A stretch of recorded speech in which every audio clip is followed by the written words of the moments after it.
In this video, we're going to be talking about hip mobility. The hip is a ball and socket joint. So this is the socket right here that attach, and the hip attaches right there. So the femur, this is the ball right here, the head of the femur attaches right there. And this is a really movable joint, one of the most movable joints of the body. You have flexion of the hip, you have abduction of the hip, you have adduction of the hip, and you have extension of the hip, and then you have circumduction to in and out. Okay, so you can move like that or that. So it's really important to have proper mechanics of this joint, to have the flexibility and the strength, so you can squat well, you can lunge well, you can kick well, you can swim, you can run, you can dance, you can sit and stand correctly. When you have misalignments of the pelvis, this will affect the hip as well. I have another video about the misalignments of the pelvis. These are right here. So a lot of people confuse the pelvis with the hip, but the pelvis will affect the hip. So check out that video, or we'll just link it to the description of this video. But we'll focus here mainly on the mobility of the hip. So I'm going to teach you some stretches and exercises to improve that. And we're going to work with the muscles that are around. Now, for flexion of the hip, we'll work on the psoas muscle. Psoas muscle goes from the lower back to the front of the hip. This is one of the most important muscles for hip mobility. You have the rectus femoris, the quad right here, does flexion of the hip. For extension, you have mainly the glute muscles, okay? For abduction, you have some of the glutes as well, and the tensor fasciae latae, the TFL, around this area. Then for abduction, you have adduction. You have the adductors, and you have the gracilis muscle or muscles that will cause adduction of the hip. So we're going to go over that. Stay tuned. Okay, so the first move for hip mobility is going to be a warm-up. You're going to sit on your sit bones right here, so your ischial tuberosities, this right here, and you're going to put your legs a little bit wider than shoulder width apart. From there, you're going to, don't round your back forward, keep your back straight, put your hands on the back, and now you're going to rotate your hips in and out, okay? So one hip is going to be on external rotation, the other one in external rotation, and then move to the other side. It's really simple to do. Some of you might have a little bit of movement, okay? Some of you cannot go all the way down, but work your way down, okay? Do at least 5 or 10 in each side, and when you feel that you are looser and warm up, we're going to go to the first movement. And the first movement is going to be the 90-90. So the 90-90, you're going to put your legs 90 degrees here on the knees, 90-degree angles. So this can be a little bit open. This one 90 degrees. Make sure that your pelvis, hip, and leg align. And then 90 degrees here. And from there, you're going to rotate, twist your pelvis forward. And now you're going to lean forward. And you're going to feel a stretch on the glute on the left side and on the inside of the leg, and lean down. Now, if you cannot go into this position, you can get a yoga block or a big book, and you're going to put it right there. Okay, now I have less internal rotation, less external rotation. So if you don't have a lot of flexibility, you can start from this point and lean forward like that. But if you can, do it without it. Now, go back, go into the stretch, lean forward, and now what you want to do is you're going to push this knee down to the floor. So go in the position and then push the knee down. 1, 2, 3, 4, 5. Only 5 seconds. And now you want to push the knee up. So this way. So again, 1, 2, 3, 4, 5. Then you're going to go a little bit more, lean more, and you're going to push the knee again for 5 seconds. 1, 2, 3, 4, 5, and then up. 1, 2, 3, 4, 5. After that, you're going to move to the center. Spend in this position 5 to 20 seconds resting. Okay? and then you're going to move back into this position, and now you're going to lift your foot up. Okay, so get into the position, get into the stretch, and now bring that foot up. 1, 2, 3, 4, 5. Some of you can lift the foot a lot, some of you might be lifting a little bit. The main thing is the motion. You will get better with time. So we're going to do this 3 times, and we're going to go here and lift again. 1, 2, 3, 4, 5. Remember, don't round your back, lean straight, and go a little bit more, and 1, 2, 3, 4, 5. You might develop a little bit of a cramp, that's okay. When you do that, then just go to this one, and this will loosen you up as well. And then now let's do the opposite side. So again, 90-90 position, 90 degrees here, 90 degrees here. Okay, make sure that the pelvis, the hip, and the leg is aligned, 90 degrees around this area.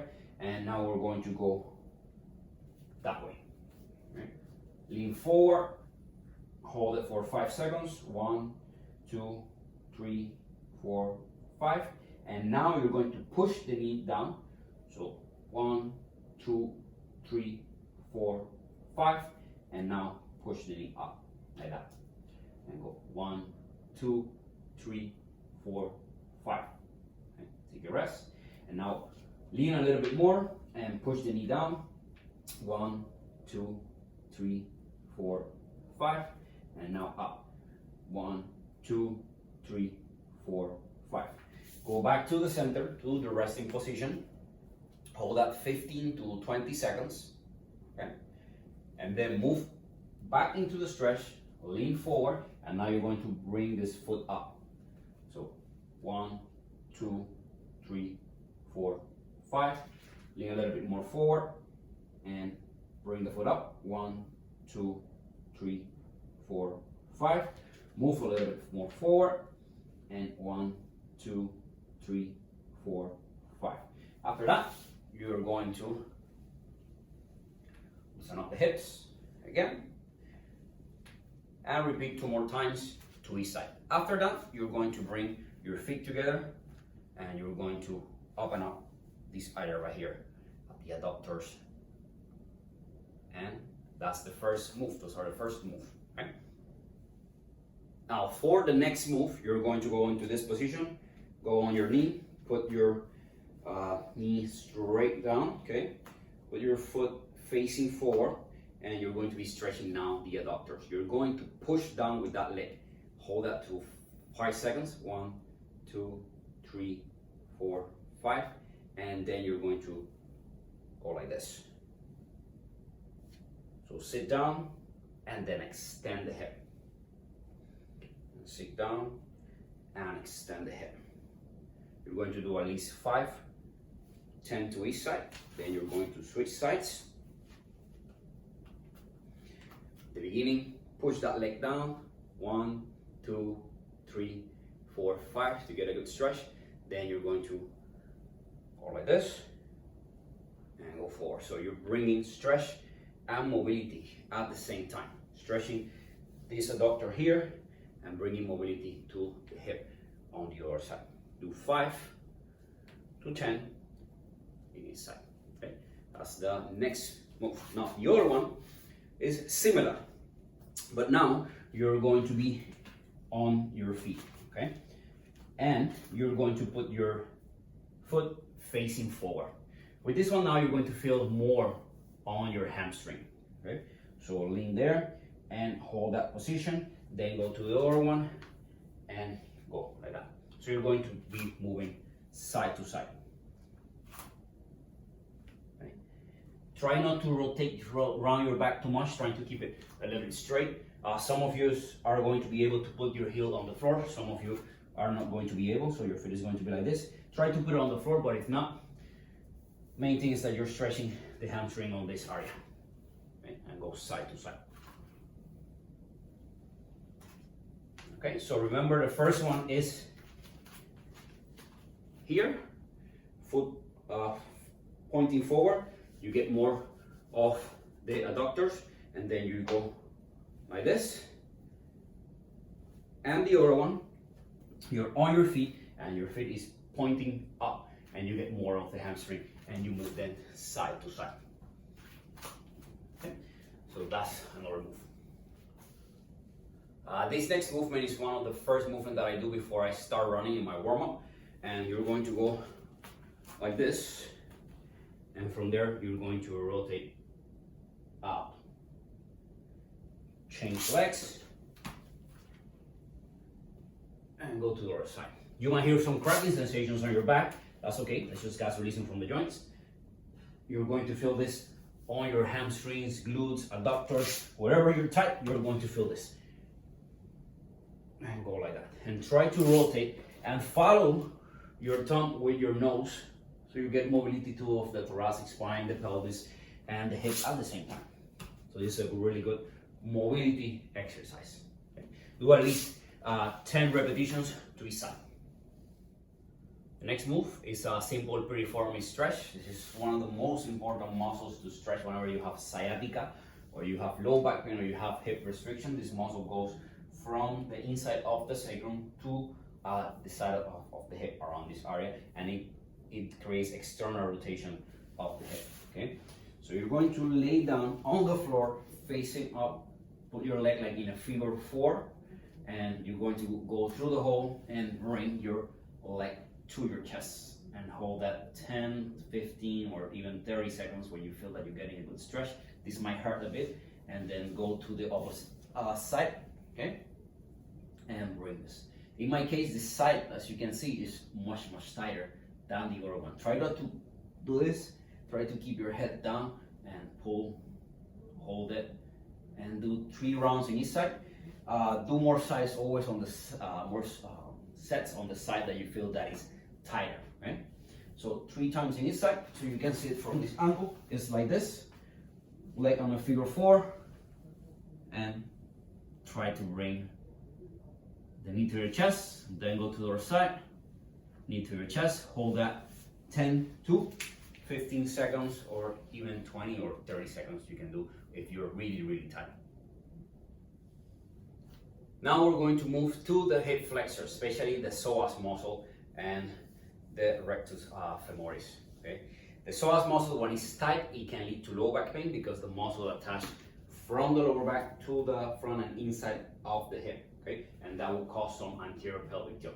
So it's really good that you stretch this muscle, especially if you sit for long hours, because when you sit for long hours, you're actually shortening the muscle. Okay, so to stretch that, you're going to go like in a lunge position, and from there, you're going to go down. You're going to start to feel a stretch. As soon as you start to feel that, you're going to bring your pelvis back by doing this. So don't stretch your psoas muscle with the anterior pelvic tilt. You want to bring the pelvis back, put your hands and look up, and you're going to feel the stretch right here on the front. Okay, or you can lean to the side and rotate. Okay, so one more time, go down, bring your pelvis back and go up, hands together, elbows straight up and look up, and you're going to feel a good stretch. Then switch sides, leg, bring it down, again, bring the pelvis back, look up, hold that 10 to 15 seconds, and do 3 times in each side. If you have one side that is tighter, again, do more repetitions to that side. The last move is going to be RDLs. One of the most common mistakes that people do when they do RDLs is that they start the move with the torso and they round the back. Right? You don't want to do that. The movement is all coming from the pelvis, from the hips. So you're going to stand in one leg. Okay? You can bend the knee a little bit, and you're going to try to touch your floor by lifting the leg up and just following the move. Okay? So that. Okay? You might lose the balance a little bit. That's normal. Okay? The more you do it, the easier it will get. And go like that. Right? Then try the other side.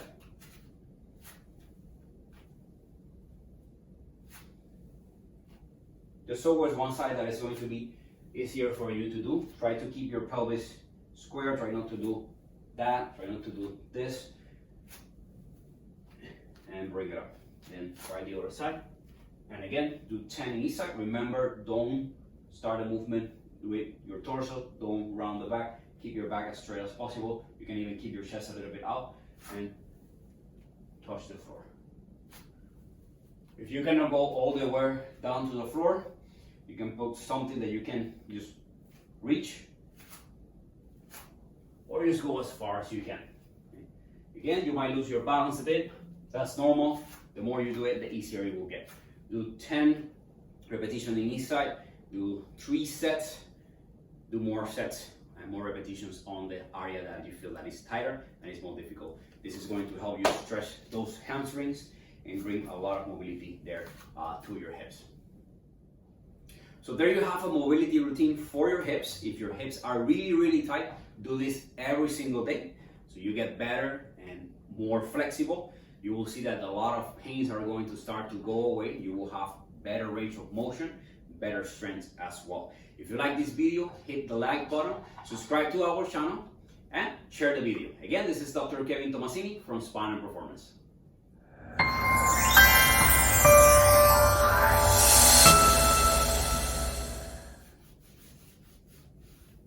First, you have to clean your feet because you don't want dirty feet in a video. So